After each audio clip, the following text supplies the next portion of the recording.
Hello. Kumusta? May adlaw ka na itong tanan, makiksunan ng kasampiak.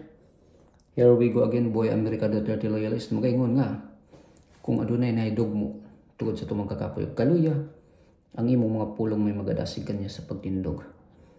At kung saan man kayo sa mundo, mga kasampiak, sana ay nasa mabuti po kayong kalagayan at ang iyong buong pamilya. Mabuhay po tayong lahat.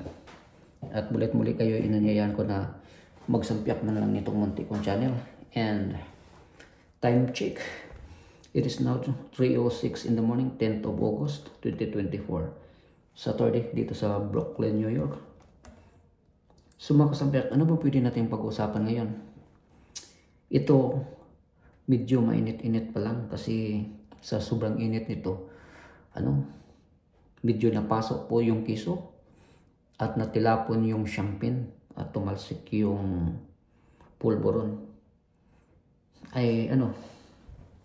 Si Inday Sara, I felt her, yung naramdaman ko talaga siya na siguro napag-chansa na niya or na-realized na niya na tama yung sinabi ni Tatay Digong dati na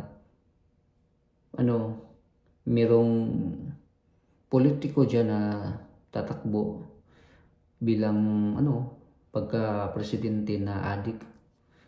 Siguro yung kaya't sabi ko nga ni Inday Sara na we Filipinos deserve better.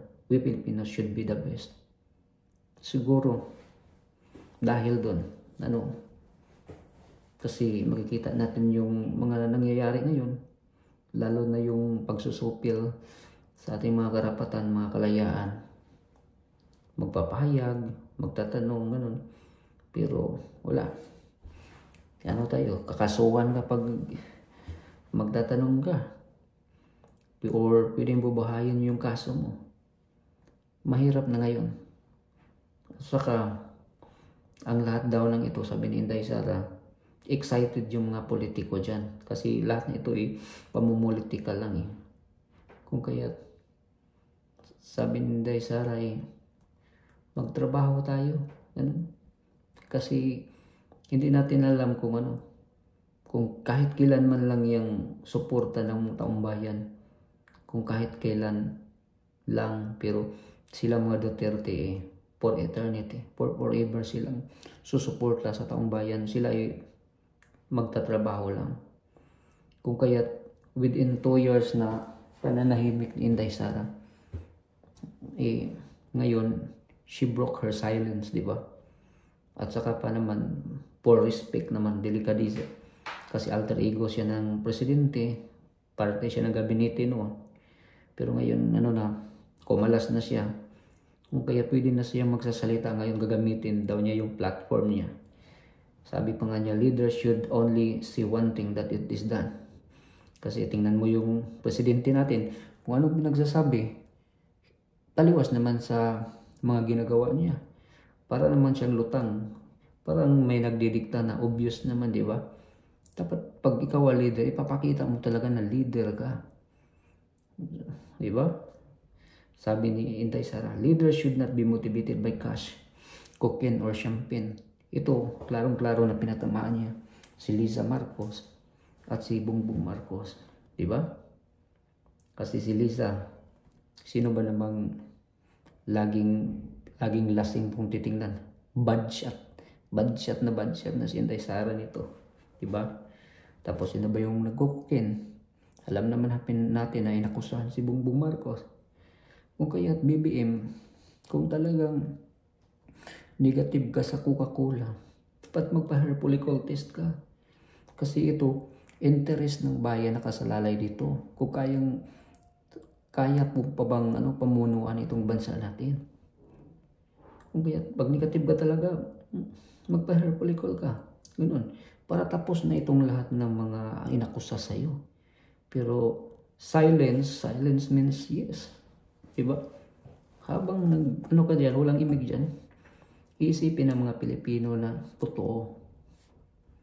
And most certainly, leaders should not be made to hold champagne glasses. Ito, klaro napaso si Kiso. Kasi si Jesus Escudero, alam naman natin na tinalaga siya dyan. sa bilang Senate President, pero hindi siya ginagalang ng mga Marcoses dyan at ng mga puong may kapal nyo dyan. Kasi tingnan mo, nagawan ka nga lang ng ginawa kang waiter dyan eh. Kung kaya't ngayon, ginawa ka lang attack dog dyan, katulad kay Trillanes. So, kawawa ka at nakakahiya. Wala kang isang salita, puro sunod-sunuran lang. Himod puwit ka lang din dyan. Again, we Filipinos deserve better. We Filipinos should be the best. Totoo talaga ito. Kung kaya nakikita ko talaga yung frustrations ni Inday Sara sa mga nangyayari ngayon. Diba? Kasi tayo mga Pilipino, kung kilan dumating si Tatay Digong, one step, yung foot natin, one step ahead na patungo sa kaunlaran eh. Diba? Inayos yung peace and order, yung drugs and criminalities, lalo na yung geopolitics. Pero anong ginagawa ng admin ngayon? Anong nangyayari ngayon?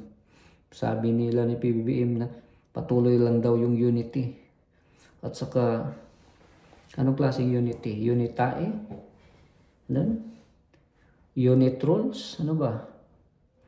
Kung kaya't unit Trillanes, kung ginawang attack dog ngayon, kahit linlangin nyo kaming mga tao, gising ng mga Pilipino. Kung kaya't tingnan mo, binubuhay yung mga kaso ng mga Duterte or mga kumakalaban sa kanila.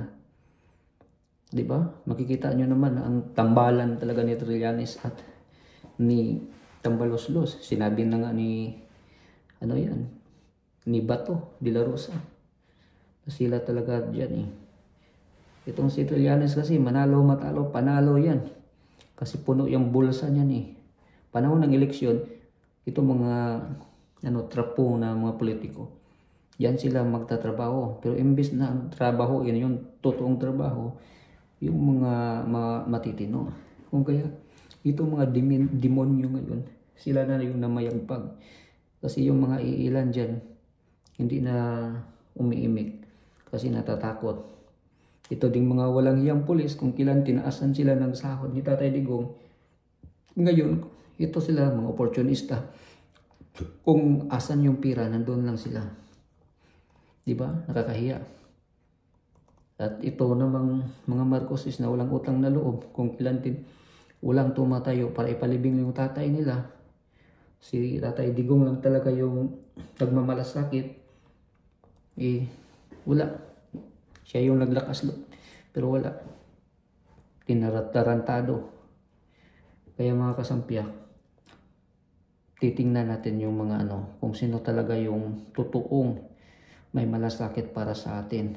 Kung kaya talaga, nafe-feel ko yung sinabi ni Inday Sara na we Filipinos deserve better. Yes, of course, we Filipinos and we Filipinos should be the best. Yes, of course.